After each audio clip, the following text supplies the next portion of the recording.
আজ পবিত্র ঈদ উল ফিতর। আজকে সমস্ত দেশবাসী এবং দেশের বাইরে প্রবাসী সকলকেই পবিত্র ঈদ উল ফিতর ঈদ মুবারক ঈদের শুভেচ্ছা জানাই অল বেঙ্গল মাইনরিটি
আজ পবিত্র ঈদ উল ফিতর। আজকে সমস্ত দেশবাসী এবং দেশের বাইরে প্রবাসী সকলকেই পবিত্র ঈদ উল ফিতর ঈদ মুবারক ঈদের শুভেচ্ছা জানাই অল বেঙ্গল মাইনরিটি অ্যাসোসিয়েশন পক্ষ থেকে। পাশাপাশি আজকে হুগলি জেলার বৈদ্যবাড়ি চৌমাথা মুসলিম পাড়ায় ঈদ উল ফিতরের নামাজ তৎসহ শান্তির বার্তা আমরা দিতে চাই। মূলত আমরা শান্তিকামী মানুষ। আমরা চাই পশ্চিমবঙ্গে বিভিন্ন ধর্মের মানুষ বসবাস করে। সমস্ত শ্রেণীর মানুষ, সমস্ত ধর্মের মানুষ ধর্মীয় আচার আচরণের মধ্য দিয়েই শান্তির বার্তা পৌঁছে দিক এবং মৈত্রী ভালোবাসার সৌহার্দ্যবোধ গড়ে উঠুক।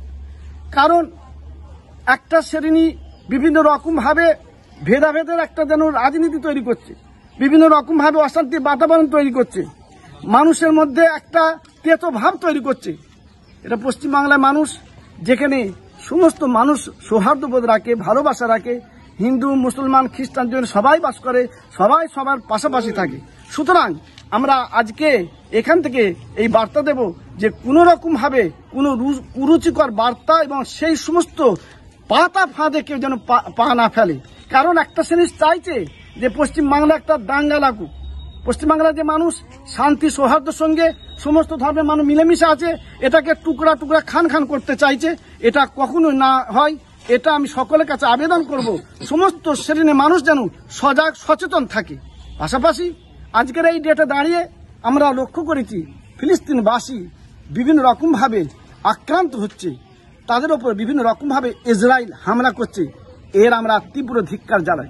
কারণ ফিলিস্তিনবাসীর মানুষ নিষ্পাপ শিশু, মা বোনেরা এবং গৃহকর্তা সকলের ওপরে যেভাবে অকাত্যভাবে নির্যাতন নিপীড়ন করা হচ্ছে, তাদের উপর